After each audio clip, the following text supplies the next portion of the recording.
Hello and welcome to Atop the Fourth Wall, where bad comics burn. Patreon-sponsored review time again, and it's not Christmas related, so just pretend instead of these decorations, I have like a Dark Magician poster up or something. I've talked about it before back in 2016, but as a reminder about what the hell Yu-Gi-Oh! Is if you're not familiar with it. It's a franchise mostly based around the trading card game of the same name, and in this world, the game is something a lot of people are obsessed with, both as a sporting event, but also if ancient monsters and sorcerers happen to utilize these pieces of cardboard to try to conquer Earth. You know, like if how Cthulhu rose from the ocean, but we could save the world if we beat him in a round of Texas Hold'em. Yu-Gi-Oh's second anime, Duel Monsters, proved wildly successful, especially as this is the one that focused on the trading card game. The original series had Duel Monsters in it, but had tons of other games in there as well. However, the series ended after 5 seasons, and while it would move on to its various other series over the years, I guess somebody at 4Kids, the somewhat infamous dubbing company that localized the show, decided, hey, maybe we should try to make our own Yu-Gi-Oh series and keep the cash flow going with these characters. You'll forgive me if I don't have a lot more information about its creation. While it's possible that info is out there, I could not find any behind-the-scenes info about how and why Capsule Monsters happened. Most videos and articles I could find mostly focused on how weird it was and how it was a failure. Which is odd, you know? You'd think being such a failure and the butt of many jokes that there would be more people asking questions about it and trying to figure out what happened. I've seen people connecting it to Capsule Monsters chess from Season 0, but I have not watched Season 0, and I've heard just as many sources say they're unrelated, other than Kazuki Takahashi, the late creator of the franchise, wanting Capsule Monsters to be a thing. And I don't know how accurate that is either. What I can tell you is that there was a Capsule Monsters video game made before the anime, and a board game to tie into it, but like Dungeon Dice Monsters, another attempted spin-off game, it didn't take off. The release of the show is also kind of weird. It was apparently never aired in Japan, despite the animation actually being done by Studio Gallop, who did all of the Yu-Gi-Oh series from Duel Monsters through Vrains, and it might have aired first on Yu-Gi-Oh.com. That's what one video I saw claimed, but I couldn't find anything to back that up. It's not impossible that that was the case, but it was 2006. That seems unlikely, especially since it was supposedly aired in its edited form. Yeah, instead of releasing it on DVD in a traditional format, the 12 episodes were edited into 2 movie versions. And on top of all that, these days on streaming, it's not its own separate series, despite it being made as one, but rather it's included in Season 5 right after the KC Grand Prix arc. This is in spite of the fact that they don't mention the card game, the animation style matches Yu-Gi-Oh! GX instead of their own show, and it was produced after the original show was made, so even as filler, nobody mentions it in the rest of the show. But how is the show itself? It's been 17 years since then. Does it hold any value as its own thing, or even as a spin-off? Well, let's dig into the first 3 episodes of Yu-Gi-Oh! Capsule Monsters and see for ourselves. Welcome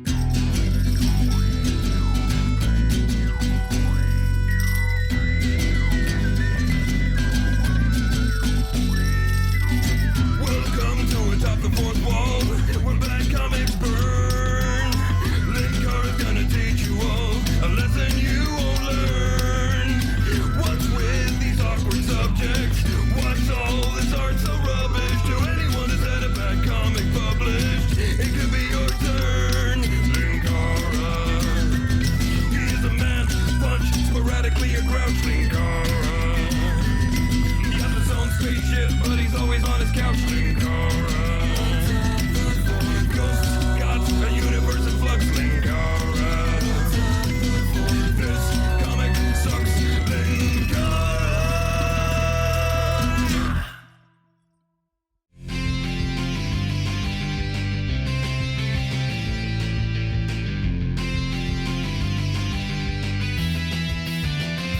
We begin our first episode, Getting Played, with our hero, Yugi Moto, walking around a dark, foggy area. It's so foggy that there's a big blurry rectangle in the upper left. Yeah, I read about this. You know how a lot of TV shows, especially kids shows, will show their age rating in the corner? For some reason, the official print of the show used for streaming just has that area burned in for that purpose instead of adding it in for broadcast later. Go figure. In case you're unfamiliar with the original show, Yugi is a normal teenager, but thanks to an ancient puzzle he solved, he is now possessed by the spirit of an Egyptian pharaoh who's really good at children's card games. And seeing as said card game is owned by Konami, a place of pure evil, it should surprise no one that such evil is connected with the true source of evil on Earth, Ancient Egypt! But anyway, Yugi sees the spirit of the pharaoh decked out in armor and facing off against some kind of weird monster in shadows. Pharaoh, it's you! And you put on pants for once! The shadow creature takes the pharaoh in its grasp. Hey, let go of my friend! Your friend belongs to me now. Okay, the voice they've given this creature is a choice, certainly. I don't know. I just feel like giving the scary, kaiju-sized shadow creature a voice that can be generously described as Evil Barney the Dinosaur might have been a bad call. It will all become clear in good time. Unlike the ratings logo box. It says that Yugi needs to join the game, and then it flies off. Well, consider yourself conquered. I gotta go. Yugi asks what game he means, but then falls out of bed, the whole thing apparently being a dream. He says he's been having these nightmares for a while. That's strange. What's up with my Millennium Puzzle? Low battery warning. This leads us into the theme song. The dub Yu-Gi-Oh! Theme song has always been kind of weird. It's less a tune and more a collage of musical ideas. Here's some vaguely Egyptian-sounding instrumentals, some techno and guitars, someone proclaiming, "It's your move!" and a stuttering, Yu-Gi-Oh! Something approaching a traditional dramatic battle theme, the pharaoh yelling his iconic, Time to duel! and stuff like that. I don't hate the theme song at all, it's hard for me to call it a full song as much as we couldn't settle on what we wanted this to be. Conversely, I continue to love the GX dub theme song because it's incredibly catchy. A few other creators like X the Dark One and Chris Allen Hess even made original second verses to the theme that are awesome. Check them out. I haven't watched 5Ds or anything past it yet, sorry. I should also note that I don't know if Capsule Monsters had a separate theme song or different visuals than what we have here for it, since of course I'm using the version that's available on streaming. It's on Tubi at the time of this recording. That integrates it into Season 5 of the show proper. The next day, Yugi leaves his home to see that his grandfather's game shop is still closed, quickly flashing back to show him telling Yugi that he's leaving on a secret expedition. You never told me anything about that. That's what makes it a secret. You keep using the word. Yugi's confused because his flight was supposed to have returned last night. And if there's one thing you want to do after a long flight on some kind of expedition, it's open your retail store and deal with customers. Game customers! Elsewhere, Joey Wheeler, Yugi's best friend, overhears some shop owners doing some kind of contest for people to win a trip to India for 4. Around these parts, they call me Lucky Left Arm. That's your right arm. Around these parts, they call me Directional Dyslexia Daryl. At the high school, Yugi and his quasi but not really shonen love interest Taya are playing Capsule Monsters, some new game that uses monsters from the Duel Monsters card game. Yugi explains to her that the goal is to capture your opponent's symbol game piece. Yeah, but some people are sore losers if they can't pull it off. This game is stupid! I'm not wearing hockey pads! They're soon joined by the last member of their main group, Tristan Taylor, who lost a bet once and had to shape his hair into a cheese wedge. And yet he still has less weird hair than Yugi. Joey comes running in, having inexplicably won the 4 plane tickets to India. Of all the ways they could have gotten our heroes to India, the writers chose to go with the plot of I Still Know What You Did Last Summer. Do you have to walk like a freak? Don't blame him, man. It's the American scriptwriters who decided to have him do this. Taya seems less enthusiastic about this. For some reason, I have a weird feeling about this trip. Oh, come on, Taya. You're just 4 teenagers going on an international trip without adult supervision when in the past megalomaniacal supervillains have attacked or kidnapped you and you have no money or resources of your own. This is gonna be great! Actually, indeed, Taya thinks it's because every time they go somewhere, trouble follows them. And for some reason, while she's lost in thought, Yugi swapped out with the Pharaoh. Also, apparently they're going on this trip right now. I'd say this would get in the way of their schooling. if we ever saw them actually in class. The school just seems to be a place where kids hang out, frankly. Anyway, they soon arrive at their first transfer and are met by whoever this person is, who apparently is escorting the prize winners to their own private plane. Next stop, India. Unfortunately, because the airline still overbooked the flight, this is who they have to share the flight with. I want to fly the plane! We're almost there, kids. Get your parachutes ready! However, the engines suddenly start going out. We are experiencing some minor engine troubles. Say, you kids ever see the movie Alive? The plane crashes, with everything mostly intact, though apparently Joey's luggage was lost, and the pilot is able to send out a distress signal. Joey declares that he isn't going to spend his free trip waiting for rescue. Tristan decides to come with him. As someone moderately good at playing trading cards, I am perfectly suited to surviving in an unfamiliar forest. Even Yugi and Taya have to point out how completely idiotic this is, and yet follow them anyway. I guess the pilot and co-pilot just ignore that these kids are going off on their own. This reboot of Lost is off to a rough start. They come across an unconscious man named Alex Brisbane, who we soon learn was, by sheer coincidence, a colleague of Yugi's grandpa who has grandpa's bandana on him. Yugi asks if he's okay. He's, now how shall I put this? Eaten by fire ants. As Brisbane leads them to where they were doing research, the Pharaoh, not being a complete moron, points out the odd string of coincidences necessary for this stupid plot to happen. Still, they arrive at the site, an Egyptian-style pyramid somehow in the middle of India. Brisbane says that he believes this is the lost pyramid of Alexander the Great. And you know what? Points to the writers on this. Alexander the Great was a pharaoh of Egypt for several years and later led a campaign in northern India, so that's not a bad way to connect the two countries with some real history. Although considering Egyptian pyramids were tombs and Alexander the Great died in Babylon, was laid to rest in Memphis, and then moved to Alexandria, the purpose is a bit of a mystery. Brisbane says that mystery of why this pyramid was built is what brought he and Yugi's grandpa to it. He leads them to the spot where he last saw him, having to evade a bunch of death traps along the way. At the spot, Brisbane says that they had split up, him going up some stairs before being stopped by a locked door, while Yugi's grandpa was surveying that level, only to vanish when Brisbane returned. Just then I noticed a stairwell leading below, so I followed it down one level. Unfortunately, that was just the pyramid's unfinished basement. No washer or dryer hookup either. He says he only found Yugi's grandpa's bandana down there. They head down to continue the search, discovering a large chamber with what appears to be a map on the ground. Joey runs down onto the map, but the square he was on glows and he falls down into it. The tile that Joey stepped on looks like a mountain. And that's a jungle! And that looks like you guys are wasting time by pointing out the obvious. A map with different land types. In other words, a map. What? Brisbane says that the pyramid was supposed to possess some kind of ancient game. An ancient game? No wonder Gramps came here.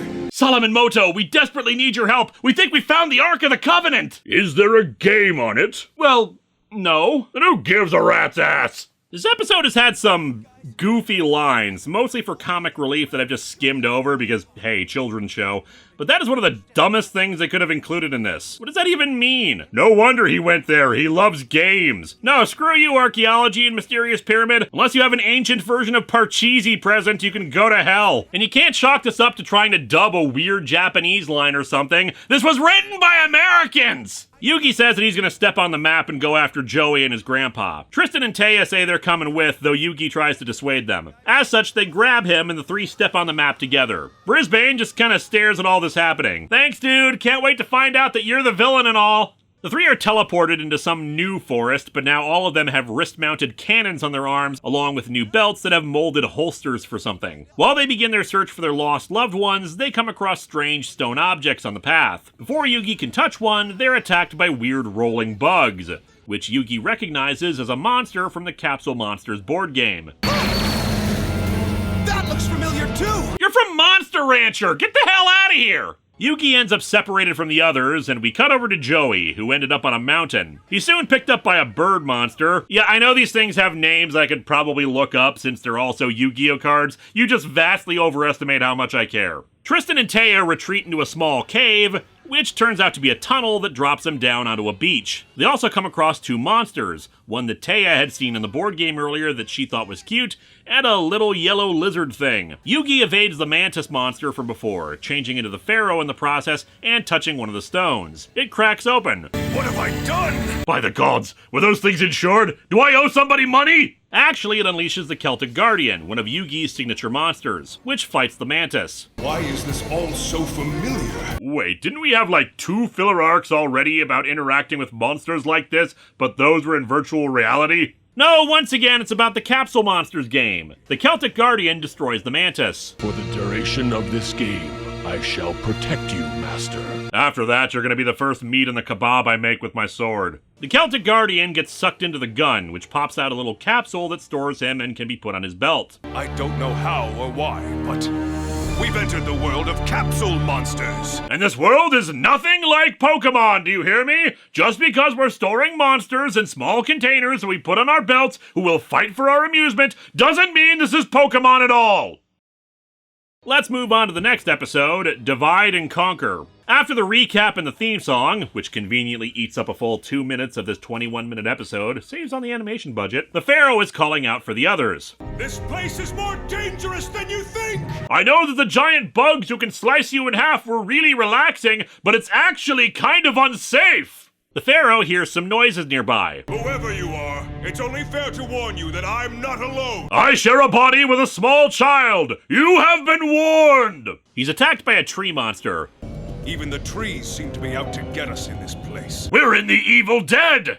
How did that thing sneak up on you, dude? He uses the gauntlet to summon the Celtic Guardian to fight the tree monster. Over to Joey, the bird monster drops him off in a nest, though given how far he fell, it should be more than his ass that hurts. Although this is some sort of magical game realm or whatever, maybe fall damage isn't programmed in. The birds try to attack him, so Joey falls out of the nest into another nest with more of them. Amusingly, he jumps out and indeed falls into yet another nest with more birds. Joey, I think we need to consider the possibility that God actually hates you. After this one, he jumps down and lands crotch first into an overhanging branch that has another capsule stone on it. Joey is never going to have kids now, but he is going to have the capsule stone roll down and hit him, unleashing the monster Baby Dragon to save him. Yes, I know this one by heart. Helps that Joey uses it in his deck. Tristan and Teo, we don't see them duel very often, so it's hard to remember what they use. Speaking of, we cut over to those two. Tristan using a flashback to explain that they both accidentally touched them while fleeing the bugs, though in Taya's case, she stepped on it with her boot, so I guess there's no actual way to safely pick these things up without hatching your partner Digimon or whatever. Also, the flashback shows Tristan falling right on his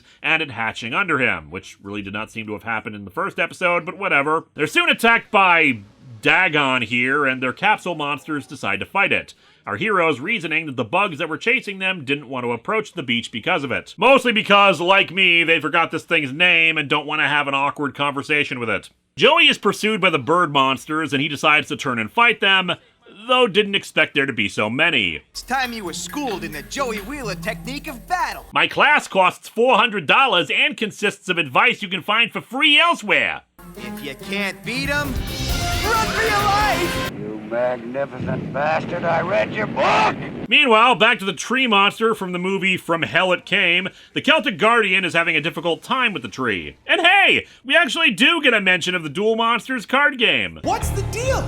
In Duel Monsters, Celtic Guardian has way more attack points than that tree monster. Yeah, welcome to the world of anime adaptation, Yugi. You'd be shocked how often Pikachu has zapped ground-type Pokemon despite them being immune to it in the games. They figure out that the tree monster is getting a boost from being in a forest environment, something common in the Capsule Monsters game. Field spell cards are also a thing in Duel Monsters, but I guess we're gonna ignore that. The Pharaoh figures out that the Capsule Monsters game must have existed in this realm first, and someone adapted it into the board game. So, just like Duel Monsters. Why does this franchise keep making up new spin-off games that are just the same as the main card game? We also learned that the drawback of getting a monster as a capsule is that your health is linked. When the Celtic Guardian is injured, the Pharaoh feels it too. Ugh! Yugi, for completely innocuous reasons, we should switch out now! Joey manages to evade the birds by ducking into a canyon where they have no maneuverability. You know, we make a pretty good team. We sure do! And I'm certainly not keeping you around so I can eat you later. Back to the Pharaoh, the tree monster summons some more Ents to its cause, surrounding him and the Celtic Guardian. Quick, give him Dutch elm disease. Soon the two are captured by the branch tentacles and wrapped up in them. Aw, they just wanted a hug.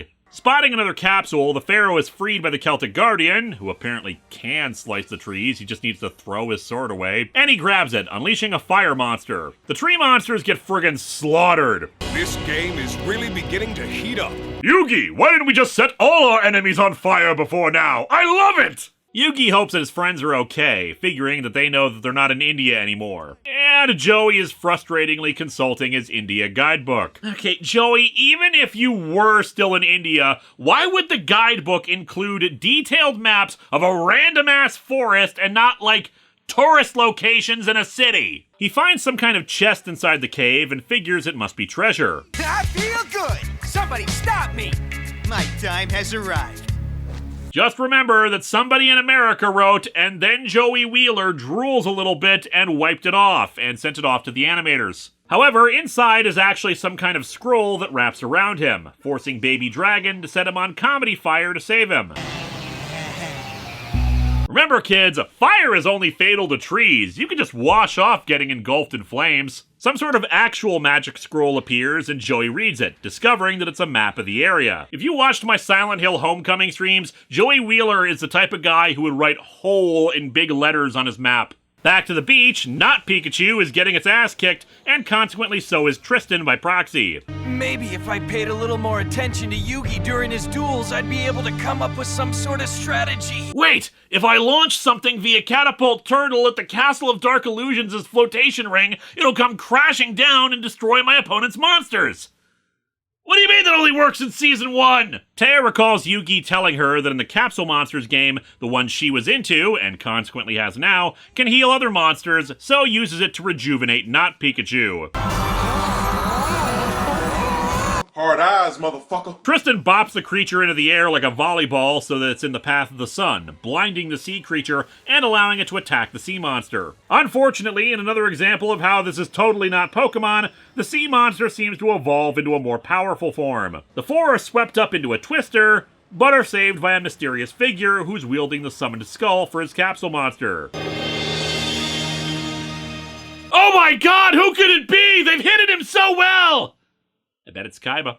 And thus we reach the final episode we'll be looking at today, Reunited at Last. 2 minutes, 45 seconds of recap and theme song this time. Starting to think that maybe this miniseries is stretched for content. And budget. I mean, hell, take a look at how the sea monster got destroyed.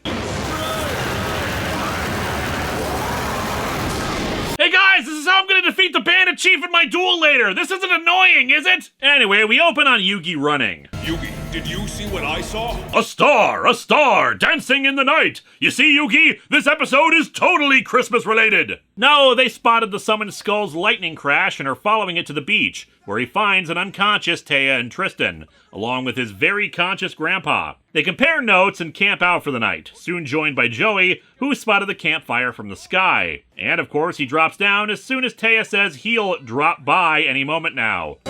Okay, now that's just weird. That's not in the script, that's just Dan Green commenting on this while recording lines. They want to try to figure out a way to escape this realm, though of course they have no idea how. Still, Joey shows them the map, pointing out an unusual structure on it. However, they're soon attacked by more monsters. Flower wolves. They're wolves with some flower petals on them. Okay, I'm getting the feeling that Capsule Monsters is where they put all the Yu-Gi-Oh! Monsters that weren't cool enough to make it into the series proper.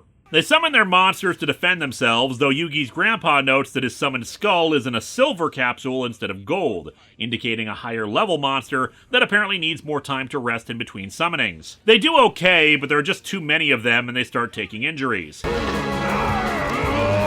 Oh, my shoulder pad! Yugi realizes they need to blind them to try to escape, having Celtic Guardian toss his sword into the sky.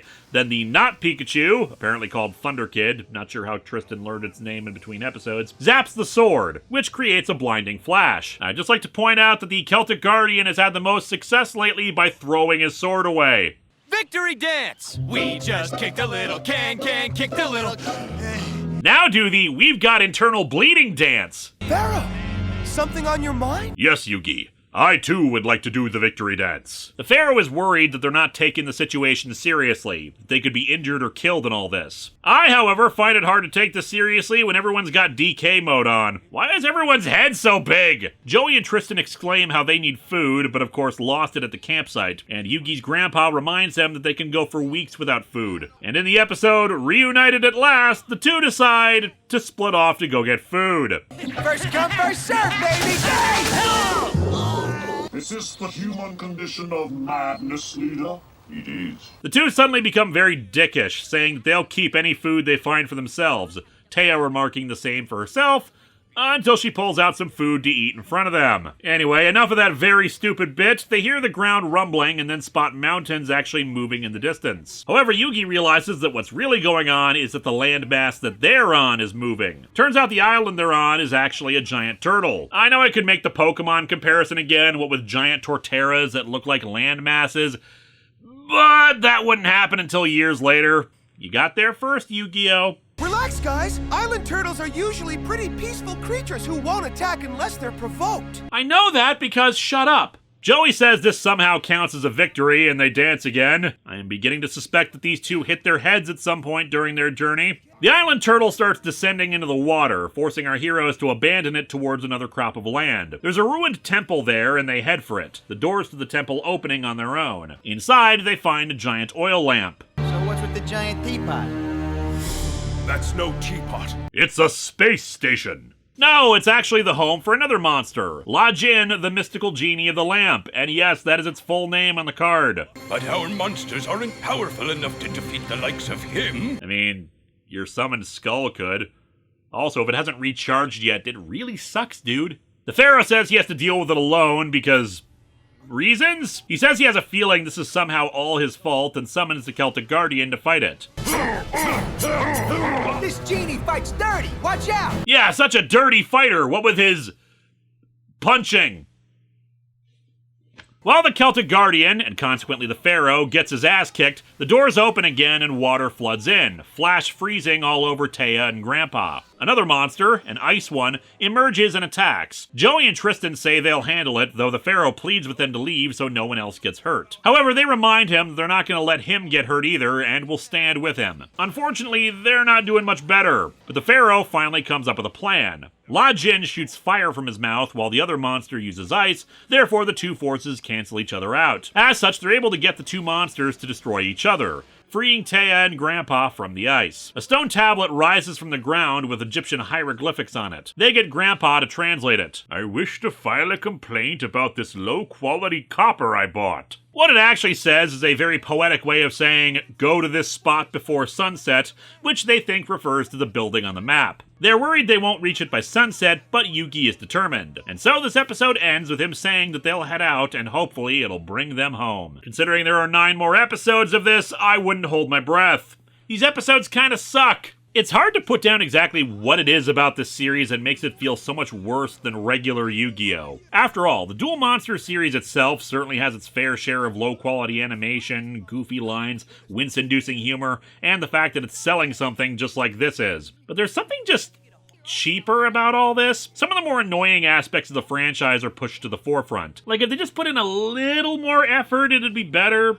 For instance, the 4 tickets to India. Why just some rando on the street giving away tickets? Why not have it be a letter arriving with some tickets to India supposedly from Yugi's grandpa, but it's actually the main villain trying to drag Yugi and anyone else he can into this whole thing? There should be higher stakes at play because of the whole harm the monster, harm the person thing, but it doesn't really amount to much other than sometimes they get a little pained. They also keep referring to this as a game, that it resembles the Capsule Monster board game, but at least with the card game, we had a general idea how the game is played, that there are rules and limitations for what happens. This is just, sometimes we summon monsters to fight, and there may be some game mechanic that supposedly comes into play, but it seems more like just a general fantasy battle situation. The humor, as I said, is pretty weak even for a dubbed Yu-Gi-Oh! Show. Instead of feeling like something they had to do because of the localization issues, they wrote Joey and Tristan to be really annoying with their comic relief, possibly even a bit out of character at times, like when they declare where they'll keep any food they find for themselves. I'll give the third episode some credit, though. The Pharaoh's concerns about them not taking the situation seriously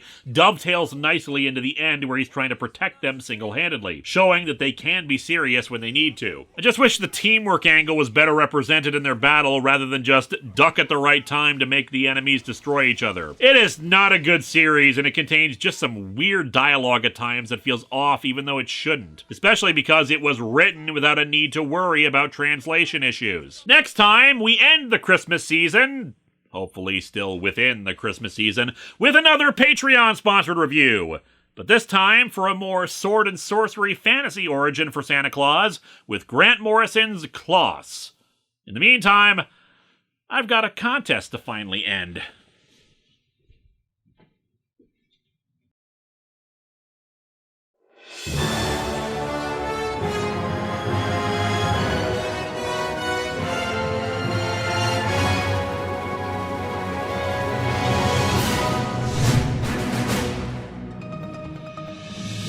Good evening, I'm Danielle Dentari. And I'm George Reese. This is it, the final battle of the 1049th Contest of Champions. This final bout between underdog Linkara and returning competitor Bandit Chief will determine who walks away with the Infinity Gauntlet. Linkara has chosen the card game Yu-Gi-Oh! To be the deciding contest. The rules of the game are mostly consistent around 2 million parallel universes that are watching this broadcast. But for those not familiar with the game or are in a universe where the game is played with knives, here are the basic rules. The two players, alternating turns, summon monsters to the playing field to attack their opponent's monsters, or the opponent themselves. Both players begin with 8,000 life points that, if they reach 0, means they lose. Players can enhance, protect, or deal direct damage to their opponents utilizing spell cards, or limit their opponent's actions through the use of trap cards. Many monster cards have special effects that can also help themselves or hamper their opponent in some way. Defeated monsters and used spell or trap cards are placed in the card graveyard, a pile of used cards.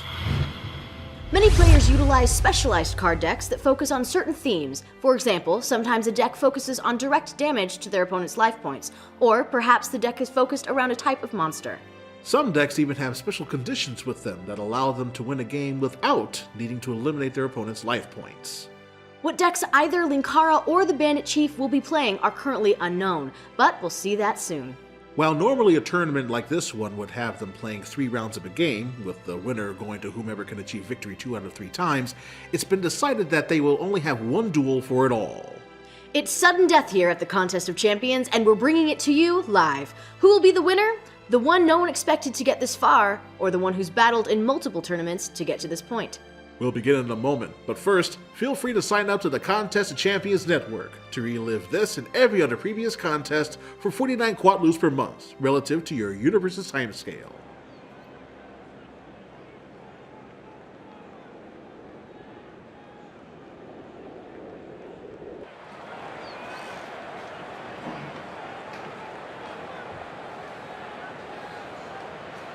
So, you fancy yourself an expert player, Linkara? Not really. I'm actually a little out of practice. Do you know that Call of the Haunted isn't restricted anymore? What's the logic in that? And such an early version of the rules. No pendulum summoning, no link summoning, no synchro summoning. Synchro what? You are out of practice. The good news is, I'm not.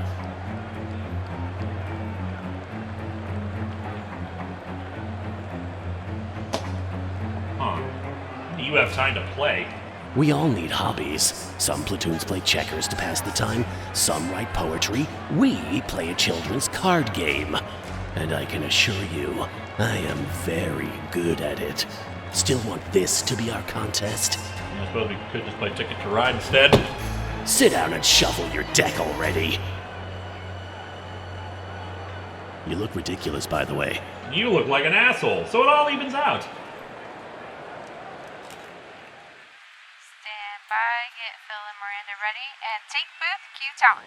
Both opponents are here, and we're ready to begin! They're shuffling their decks now and presenting them to their opponent to cut them.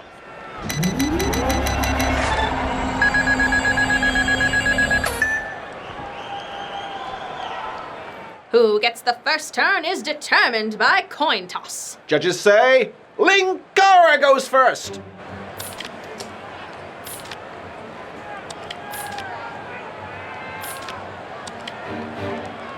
I set one monster face down in defense mode, and one card in my magic and trap card zones. And I end my turn. No one is allowed to attack on their very first turn. Let's see what the Bandit Chief has in store for Linkara. I summon Alexandrite Dragon in attack mode.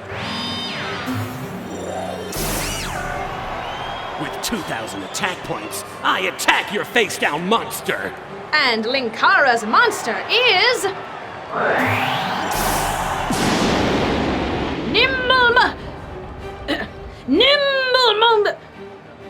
That squirrel thing! That squirrel thing, when destroyed in battle, gets Linkara an additional 1,000 life points, on top of which he can special summon 2 more of them onto the field, face down. I enter my second main phase, laying down 2 cards face down to end my turn.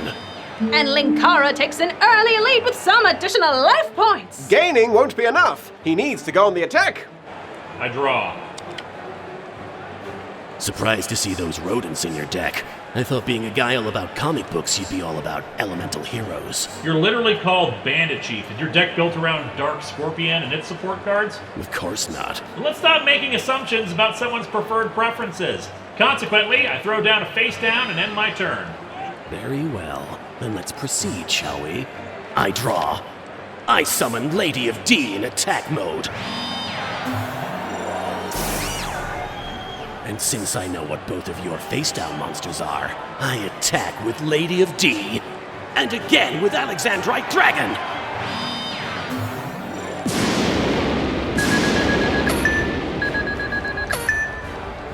And I'll end my turn. Linkara's life points keep going up, but now he's defenseless! If he had had a way of stopping those attacks with his face-down cards, he probably would have used them. Is this duel already over? Nimue, have you rechecked the analysis of the box's composite materials? Confirmed. State the minerals. 23% quartz, 22% iron, 21% moganite, 18% feldspar, 16% hematite. Same as before. What am I missing, Nimue? A magical object like this has to have some kind of unique properties that can identify its source of origin.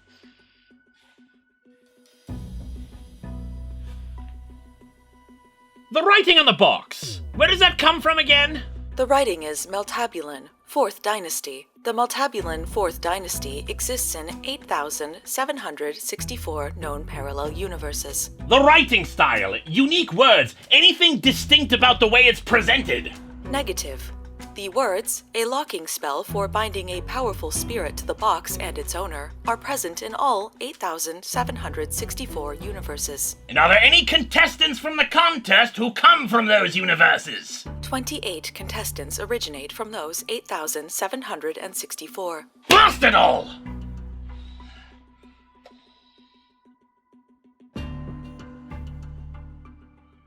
Nimue, the composition analysis. Did that include the writing itself, or just the materials of the box? Checking. The composition analysis comes from a scan of an empty edge of the box. One has not been made of the writing. Begin composition analysis of the writing! Confirmed. He's staring so intently at his hand. He must have some kind of strategy brewing. He's mulling the options, considering every single possible resource, weighing the risks versus benefits of his decisions.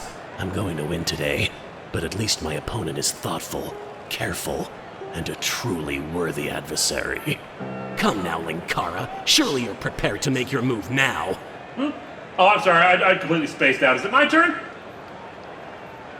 I think I hate you. Aw, but we're becoming such fast friends. Anyway, I draw. And I activate it. Future Fusion. And your target? Future Fusion? What does that do? In addition to the normal deck, players have an extra deck where they keep special monsters to be summoned. Synchro monsters, XYZ monsters, but more importantly here, Fusion monsters. Linkara can send monsters from his deck to the card graveyard, listed on a Fusion monster, and bring it to the field in 2 turns. I choose 5-headed dragon. 5-headed dragon with 5,000 attack and defense points, and it can't be destroyed in battle by various types of monsters. It's a hell of a beast to bring out. But here's the problem, he's not bringing it out yet. He still has to wait 2 more turns for it to come. And if that future fusion card is destroyed, then he gets nothing. Anything else? Yep. The 5 monsters I'm sending to the graveyard to summon it. Axe Dragonoot, Spear Dragon, and 3 White Stones of Legend. And when White Stone of Legend goes to the graveyard in any way, I can put a Blue Eyes White Dragon into my hand. So you don't know what synchro summoning is, but you still use tuners. No, I don't have Toon World anywhere in my deck. Anyway, point is, I normal summon Kaiba-Man. Using its special ability, I sacrifice it to special summon Blue Eyes White Dragon. Blue Eyes, attack as Lady of D. Magic Cylinder. Ooh, and Bandit Chief activates a trap card. Magic Cylinder. His attack is negated, and Linkara takes damage to his life points equal to the attack. Those 3,000 points he got from his scrolls, gone now. I end my turn. Good. I draw.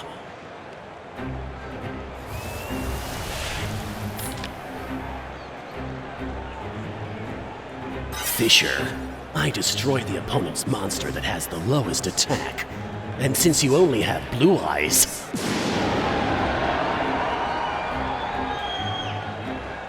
Now then, let's do something about those life points, shall we? I summon Skilled Dark Magician in attack mode. All 3 of my monsters will attack your life points directly.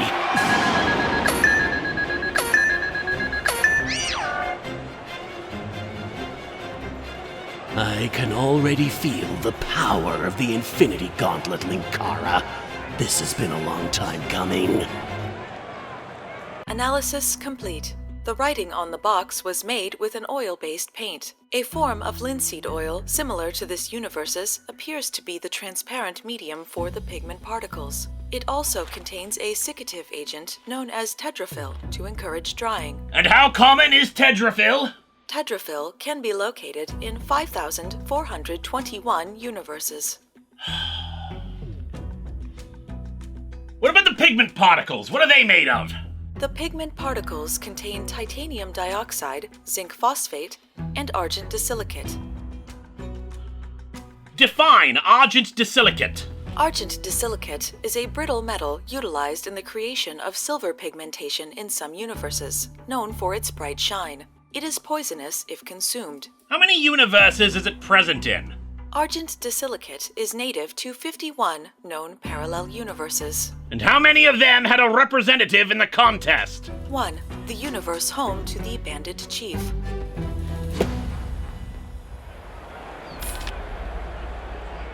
Don't start accessorizing just yet, dude. I summon Marauding Captain in attack mode. Its ability allows me to summon another level 4 lower monster from my hand. And I choose another Marauding Captain. I thought you had a Blue Eyes deck. I use what I like to use. Just be grateful I didn't put Cyberjar in here. That thing's been banned for no good reason! It can destroy all the monsters on the field and let you gain a bunch more cards. Yes, and it also destroys all the monsters on my side of the field, too, while not necessarily allowing me to get anything useful, while at the same time making sure that you might be able to get something useful, too. It's a perfectly fine card, and it has been banned for too long.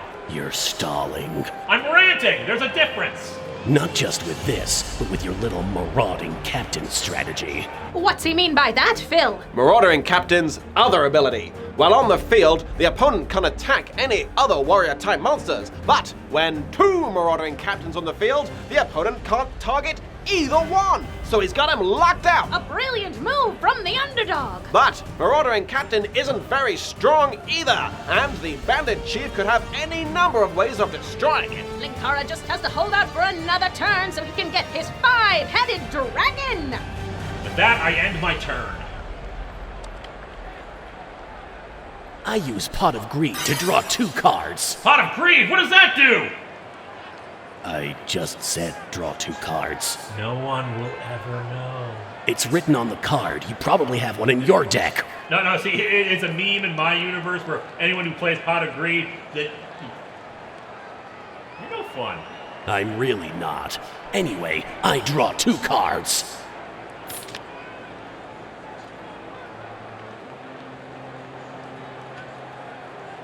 I sacrifice my Alexandrite dragon and my skilled dark magician to summon my own Blue Eyes White Dragon. And since I'm clearly in a lock here, I guess I'm just out of luck on what to do next and end my turn. I draw. And with the second turn passing, 5-headed dragon appears. I'll place a card face down on the field as well. They'll have 5-headed dragon attack your Lady of D. Mystical Space Typhoon. Mystical Space Typhoon destroys a magic or trap card on the field. And of course I target Future Fusion. Well,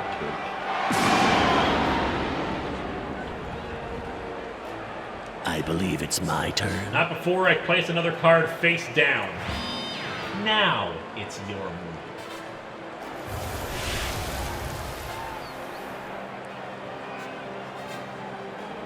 And now, by removing from play 1 light and 1 dark type monster, I special summon Chaos Sorcerer! Chaos Sorcerer can remove a face-up monster from play. The Marauding Captain defense is over! It uses its ability to banish one of your marauding captains, of course. Chaos Sorcerer can't attack the same turn it uses its ability, but my Blue Eyes can. It will attack your face-down monster. DD Warrior Lady. When it's attacked, I can banish both monsters from play.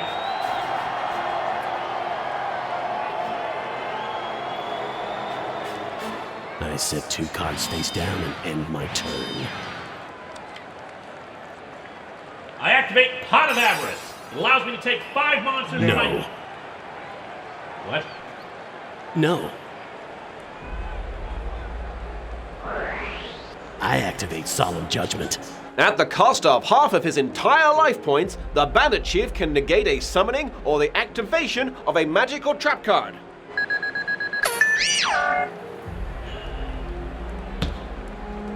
I switch Marauding Captain to defense mode, and I end my turn.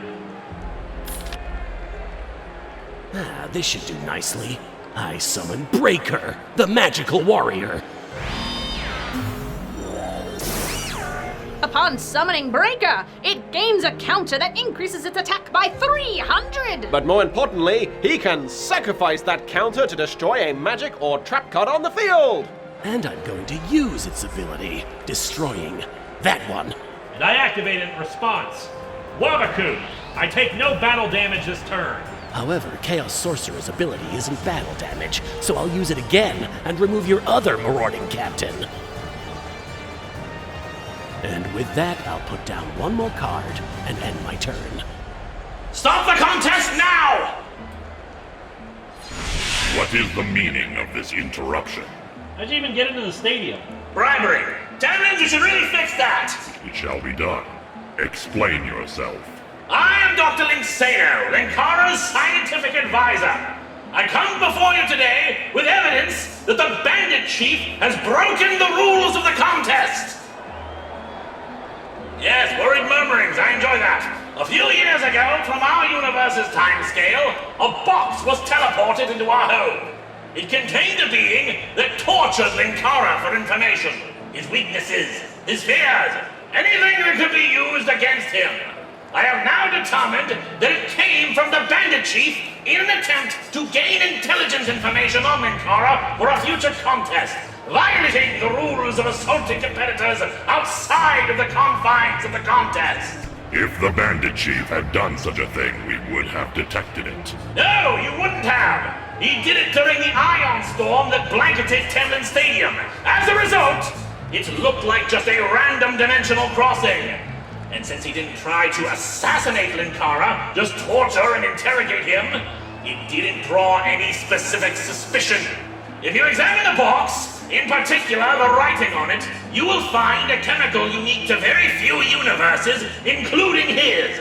And if the Temlins examine the data more thoroughly from the storm, perhaps cross-referencing with any other sensor data out there, I suspect that you will find a trace of the dimensional transport. Hell, you might want to examine this match more closely. If he's willing to use underhanded tactics like this, maybe he's even cheating during this match. Bandit Chief, it is confirmed. You have cheated. No, I used every available asset to win. I used cunning, guile, and... You have conspired to do physical and mental harm to another contestant to gain an edge, disguised your actions, and even now are engaged in cheating, sullying the name and spirit of this great contest. Do not even attempt to defend your actions. You are not worthy to be here. I thought you might see things that way. Begin the operation.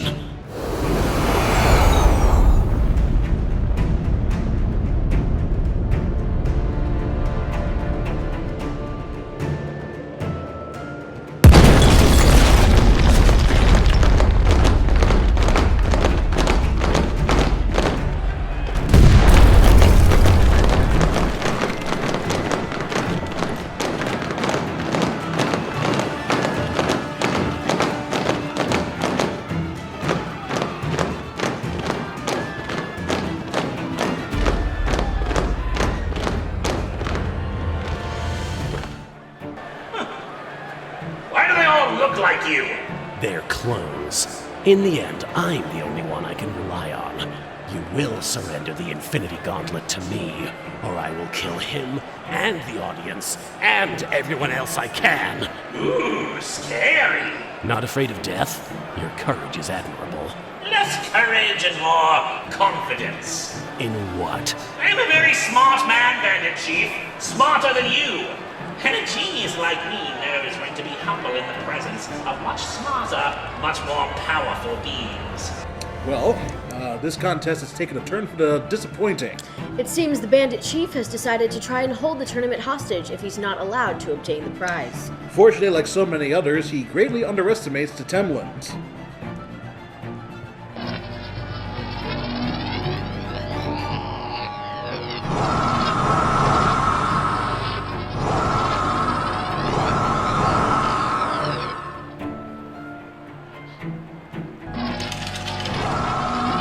And I think this will disqualify him from competing any further.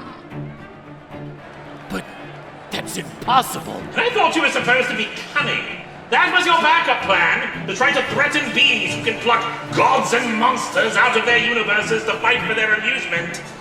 With guns? Bandit Chief, this farce will now end. No! You will be expelled from this tournament, never to appear again. Wait! Sit your ass back down. Linkara, by his expulsion, you have become the winner by default. This is not necessary. I know, but the people out there wanted a show.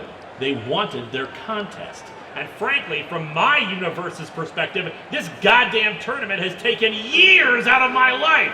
I've gone through a pandemic, fought a Lovecraftian sound monster, moved to a new house, left the site that I associated with, refought villains, dealt with ghosts, been tortured, poked and prodded, and just in general had to sit and wait for this thing to continue. Ion storms and contest disputes and time differentials, and this has just dragged and dragged and dragged. The people have been saintly in their patience, and I think they want something to watch.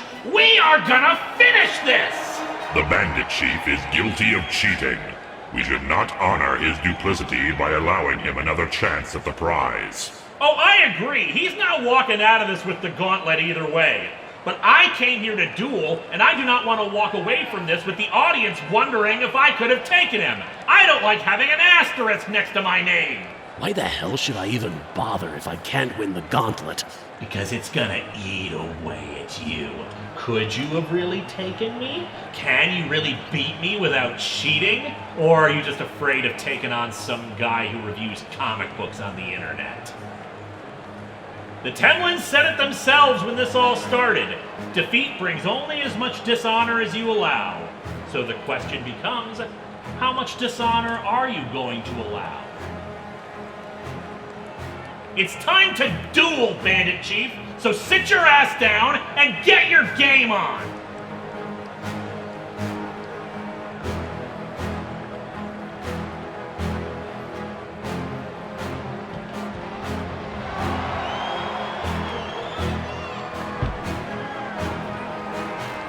Very well. The contest will continue. In a shocking upset, Linkara has elected to continue the contest, despite the Bandit Chief's admission of cheating and attempted hostage-taking. What strategy could he have to overcome the Bandit Chief now? You made a big mistake, Linkara. Did you really think you could beat me? Of course I did. Because I already won this duel 5 turns ago. Draw. Don't even need it. Reveal face-down card. Dragon's Mirror. Incredible! Dragon's Mirror allows him to special summon a fusion monster if the material monsters are in his graveyard. Which means it's time for another appearance by... Five-Headed Dragon! Attack and destroy Chaos Sorcerer!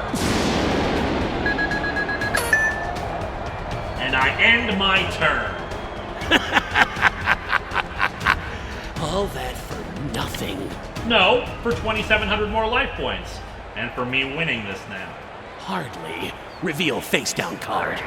By paying half of his remaining life points, the Bandit Chief can bring back all his monsters removed from play for the rest of his turn. Just keep sacrificing those life points, man. It's going great so far. I activate the Equip Magic card Megamorph to my Blue Eyes White Dragon. Megamorph doubles the attack power of the monster it's equipped to, as long as the user's life points are less than his opponent's. You're not dealing with a fool, Linkara. And yet you could have fooled me. And now let's end this. Blue Eyes, attack and destroy Five-Headed Dragon with 6,000 attack points. What a pity. You activated my trap power. Power Frame. Power Frame? Negates the opponent's attack on a monster and increases Five-Headed Dragon's attack by the difference between them. Not that I really needed the boost, for you see, your turn is over.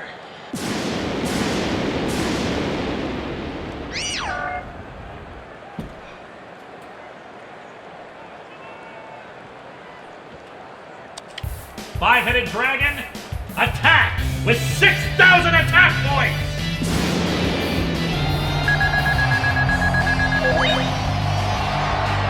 That's game.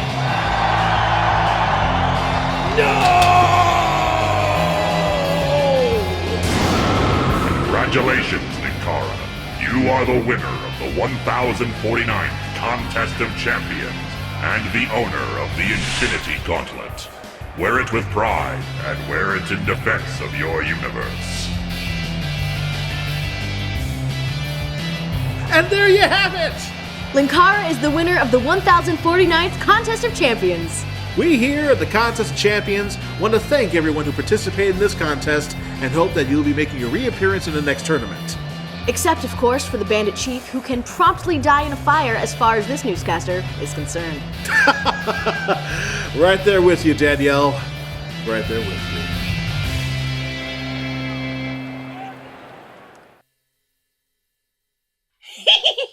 you. Right, I call dibs! Dibs on using it first! I saved your bacon and revealed the Bandit Chief's duplicity! I get first crack at ultimate power! First things first, my own science vessel. It'll be a giant lab populated entirely by hot robot assistants. Oh, I'll show you up, Dr. Crafty. Yeah, sure, knock yourself out.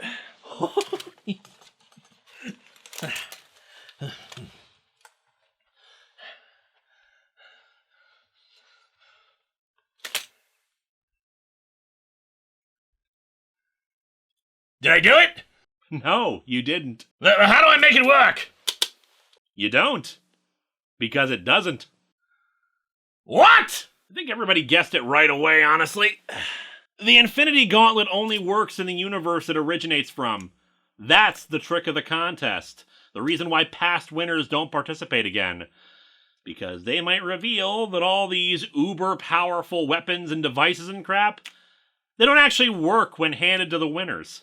But why? Well, why would all-powerful beings just hand out this kind of thing to anybody, good or bad?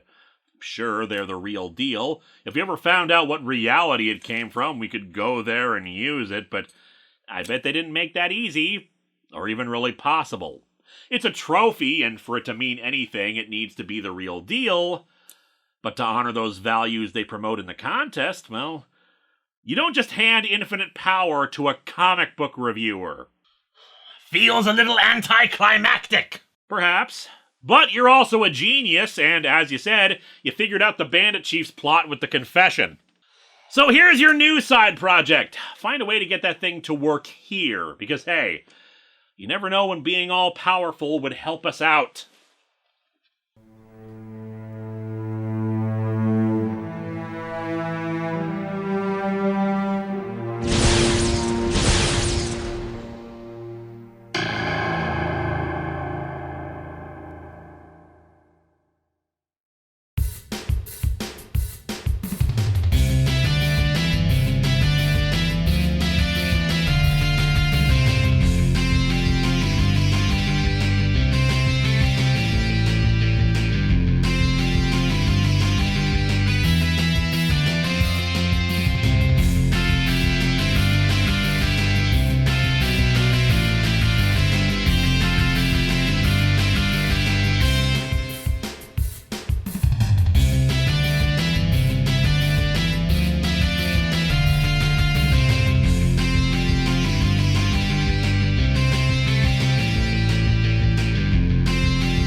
Linkara goes first!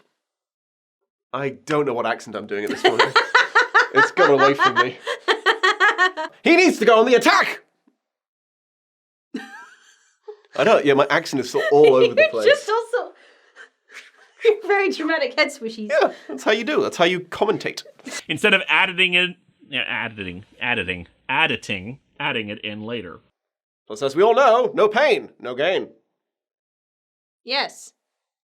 We all know that. We all know that. We all know that. He needs to get them gains. He's got on the protein powder. Yeah, my noodly arms, real evidence of that. Yes, she can't lift anything. I Lifting paper gets her exhausted. I can't eat. Yeah, she's dying. Please send help. Send robotic spoons to the studio. Straws, please. Straws. I can't lift Why didn't I think of straws? I can't lift a spoon. Is this duel already over? Over! I don't know. I don't know why I said it that Already way. over. It's over. The hit song from the Cheetah Girls. I appreciate how my Avatar Korra newscaster voice goes to New York, goes to pigeon. Yeah, mine. I don't even know what mine is now. It's just me sort of like straining myself. I'm the good feathers. Future fusion. Fusion? Future fusion? What does that do? What the fuck? I don't know. Okay, don't. Fusion. Future fusion? What does that do? What does it do? What does it do, Miranda? Tell me what it does! Instead of adding it in. Linkara, why don't we talk anymore? I thought we had something special. Now all you do is talk to Poyo all the time. You like him better than me. I don't know where it's going with that. I didn't have a lot planned for that little bit there. This game is stupid! Dun dun dun! Dun, dun, dun. I'm just reading ahead. It's like, this is such gibberish to me. Like, ordering captain can't poke another captain on the field on a Wednesday. Like, what? It's Yu-Gi-Oh, man. Yu-Gi-Oh!